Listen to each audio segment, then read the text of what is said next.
All right, so this is probably the best way to explain this. On the left here, I have enjoyment. On the bottom, I have time. You're just going to have to forgive my bad handwriting. Now, what I would use this graph to show you is what Path of Exile 2 is for. Now, keep in mind, Path of Exile 2 was made to be a much wider audience on purpose. Obviously, it's cross-platform, cross-progression. They're reaching out to newer players within the genre, and they got a lot of new players. They got, like, I think they said it was 890,000 on the original launch of the early access. So because of that, they were trying to make the game more accessible and the earlier parts of the game more enjoyable for players so that they would, either get hooked earlier or you would just enjoy the game straight up from the beginning. And a lot of that started with ease of understanding the game, etc. So all that to basically say that the beginning of Path of Exile 2 starts, and you can see this pretty much from what everyone was talking about on the launch of the game, is like the enjoyment of the campaign is pretty solid experience from the beginning. There was the whole Dawn of the Hunt fiasco that happened in the beginning of the Dawn of the Hunt League would start, but for the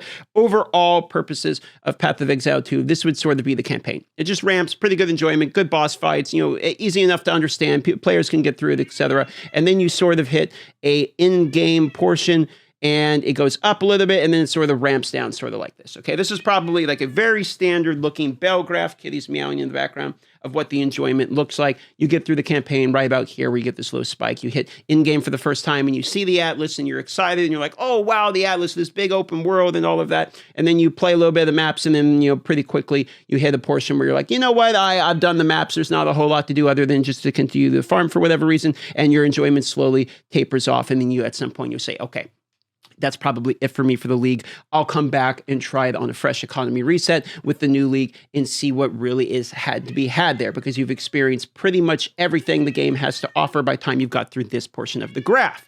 Now, this is all and fine for what I would consider sort of a consumable ARPG experience. You got a good campaign. You got a early development, not completed yet in-game, which will be completed at some point here. And, you get a good amount of hours and then you sort of move on. Path of Exile 1's a little bit different, however. And one thing I want you to remember is that this portion here, this part that I circled here, this is all you doing all of the mechanics, all of the content in Path of Exile 2, and really, generically doing everything the game really has to offer in the in-game. And then at some point, like I said, you've consumed it all and moving on. Just remember that.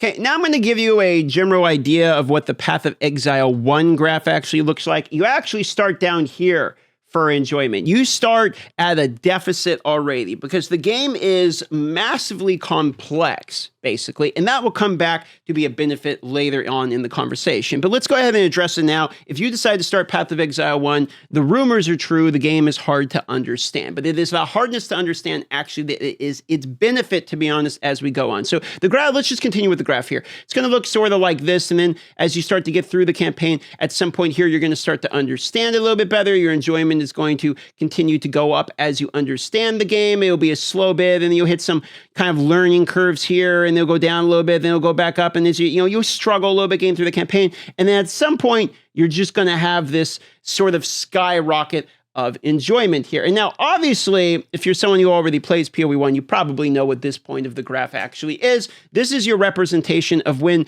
you get through the game, you sort of understand, it sort of clicks a little bit in terms of what the game's actually about, and you see maps and the end game. They actually said a while back, I think it was Chris Wilson said that, if you make it to maps, Path of Exile owns your soul, and this is basically 100% correct. Now, this is not to say that the campaign of PoE 1 is bad. I actually think it is, all right to good is how I would say in the PoE 1 campaign. I think it's a lot better than a lot of the other campaigns and other ARPGs we've seen. It's more enjoyable. I don't mind repeating it, but your first time through, it can be a little bit soul crushing because it's not easy, okay? This is not baby's first ARPG by any means. And you're going to run into a lot of mechanics that you have to learn. Now, and the key to being able to push through this portion before we talk about what's going on here at the end of the graph is acknowledging that there is going to be a learning process in either using a build guide, watching videos. You can go in blind. That's how I tried to learn it. I went in, obviously I had the chat on my side, but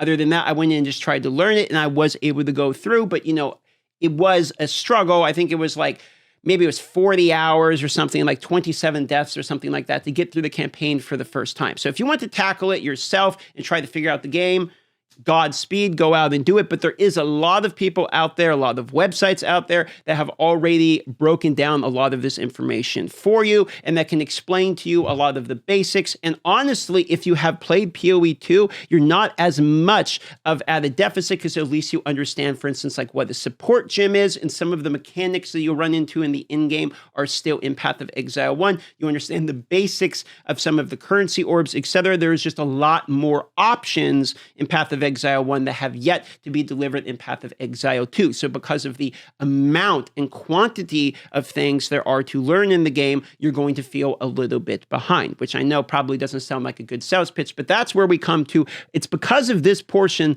that allows this portion to happen. If you get through the campaign, you get the in-game, and you see how the mapping system works, which is, just instance mapping, very similar to how it works in Path of Exile 2, then you're going to realize that the Atlas tree in Path of Exile 1 is significantly different than it was in Path of Exile 2. You remember how I said in Path of Exile 2, you sort of do all of the content? This isn't really the same way in Path of Exile 1. When you get to the end game in Path of Exile 1, you start to gain Atlas points. You're going to find one of the league mechanics that you actually really enjoy, and you're going to be specializing more into it. So it's instead of like, I'm just doing this map and it happens to have, Breach and the Delirium, I just do all of them. And you get sort of fatigue of just doing the only mechanics that are in the game over and over and over again. You find one you really like. For instance, this was Blight for me, which is effectively a tower defense game. They have almost like mini games built into it. Now, this might be a bad example because a lot of people don't like in PoE 2, but you know how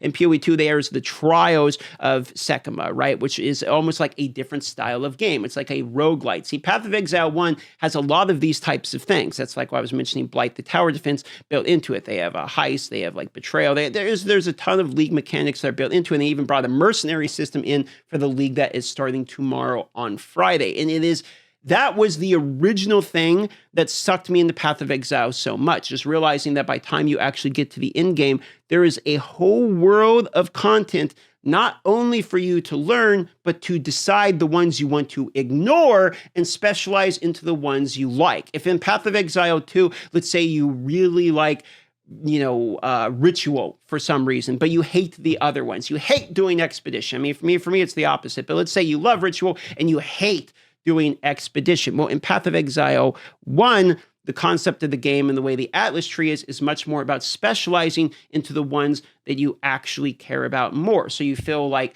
you have a little bit more player agency. And player agency is sort of a consistent theme in Path of Exile 1 of being able to build with the skill you want to build, on the maps you want to do, with the mechanics you want to do, farming the bosses you want to do. This is sort of a difference between PoE 2, where you're trying to defeat what the game has laid out in front of you, and in PoE 1, you're almost laying out the tracks in front of you as you're going to choose the direction you want to go. This is a very generic overlook view of it, but this is effectively one of their best sales pitches of the game. Now, if you're still with me, I'm going to try to wrap this video up into a nice bow for you and put it out there. But effectively what I'm saying is if Path of Exile 2 was a game that sort of got you into the concept of the game and you like the game a lot, you like the support gems and, getting the links on your skills, even though that's a little bit different in PoE 1. You like there's these cool mechanics that you can kind of choose to engage with. You like boss fights, okay? You like the music or maybe the ability to have, some really cool skills that seem to pop off in the in-game. Okay, if you like those concepts, all right, Path of Exile 1 is the better ARPG at the moment because all of those have been fleshed out over a number of years. I firmly believe Path of Exile 2 is maybe going to be the greatest ARPG ever in like a year or two, okay? It could be my copium, but I do actually believe that, all right? But it needs time to get there. Path of Exile 1 is sort of already cooked to that direction, but maybe you don't like the graphics or something and it's hard for you to get into the graphics, etc. But it's the mechanics and the content that are delivered in Path of Exile 1